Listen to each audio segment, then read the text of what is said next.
Alright guys, welcome back to another book review. Today we are going to be talking about another bit of kind of legendary fantasy literature history, A Wizard of Earthsea by Ursula K. Le Guin.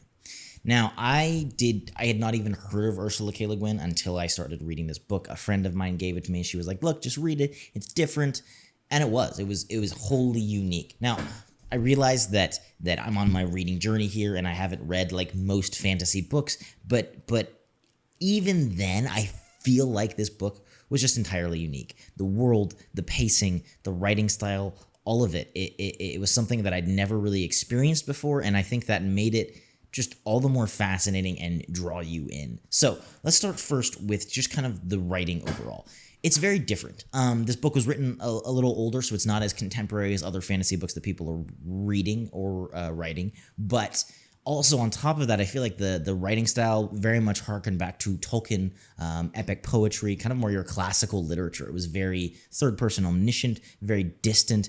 I still really liked that. I thought that Ursula K. Le Guin, through that, still did a great job of bringing the characters forward through dialogue, through little bits, through thoughts, through kind of like little expressions she would describe, and I think she did a superb job with that. Kind of along with that writing style, the pacing, very different. You got to know going into this book, it is a very short book, and a lot happens. Now, I think that the writing style itself is kind of conducive to doing what she did with the pacing, and I honestly think this book is a masterpiece in literary pacing, but it is very fast-paced and a lot happens. As far as the plot goes, I was intrigued the whole time. I went into this book entirely blind. I hadn't even read like the book blurb plot summary, but without getting too much into spoilers, it's like, look, you're following a young character who has kind of magical talents and wants to be a wizard. How is that not Harry Potter? Not like as a copy, but like how as a writer do you make that not Harry Potter? And I promise you,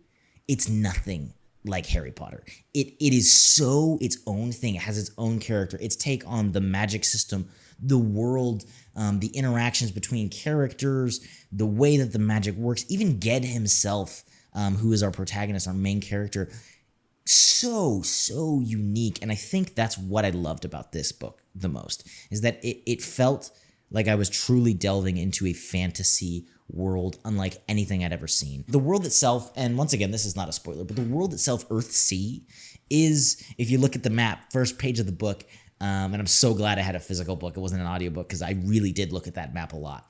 First page, it's this map, and it's just islands. Like, it's a massive world of islands, which, that's genius. That's such a cool idea. I don't know how anybody didn't ever think of that before. That gives you so many opportunities, so many kind of cultures to pull from, Viking, pirate, whatever. And that's just, the 10-year-old in me is like, that's sick. And it is. To have a world that's all islands and ocean is fascinating. And I think that Ursula K. Le Guin does a great job of taking that and really having it affect her story. That's always a challenge, right? You don't want to pause the story and go, hey, here's my world building thing that I think is really cool, I need to share with you. And at the same time, you don't want to have a really unique world where up is down and down is up, and then have your story somehow be completely and entirely unaffected by that.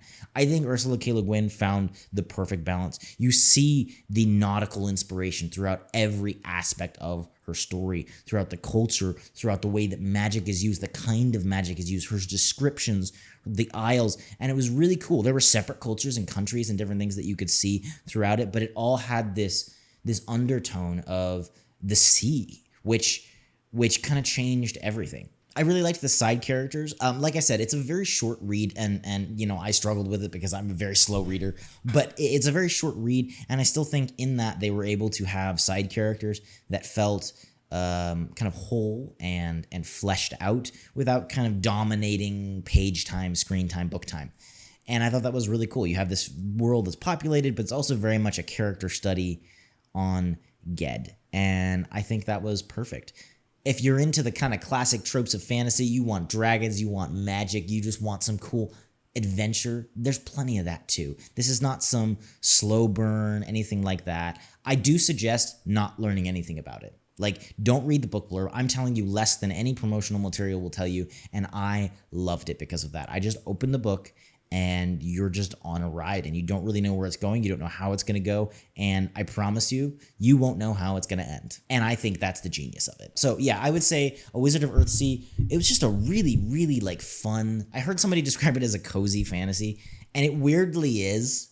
I don't really even understand how, because like, if you look at the pieces kind of separate, deconstructed, it doesn't feel very cozy, but it is. It's a cozy, intriguing, gripping story. I think it's paced well. I think the characters are cool, and you want to talk about a fantasy world, is a fascinating fantasy world. So I'm going to give this book a 7 out of 10. It's a great, quick read, and you should definitely check it out. As far as the following books, I know there's a trilogy, and then there's like 2 or 3 other books in the world. So let me know. Let me know if you guys want me to do separate reviews for each book. Maybe I should just read the rest of the books and then kind of do a review of the whole thing. Let me know in the comments. I'm definitely hooked to Ursula K. Le Guin, and I'm definitely hooked to these books. So all that being said, A Wizard of Earthsea, what did you think of it? Feel free to comment your thoughts below. Be careful to at least signify if you're going to do spoilers. And if you want to join in the larger discussion, check out the full-length reaction in the description. Keep reading, keep writing, and I'll see you all next time.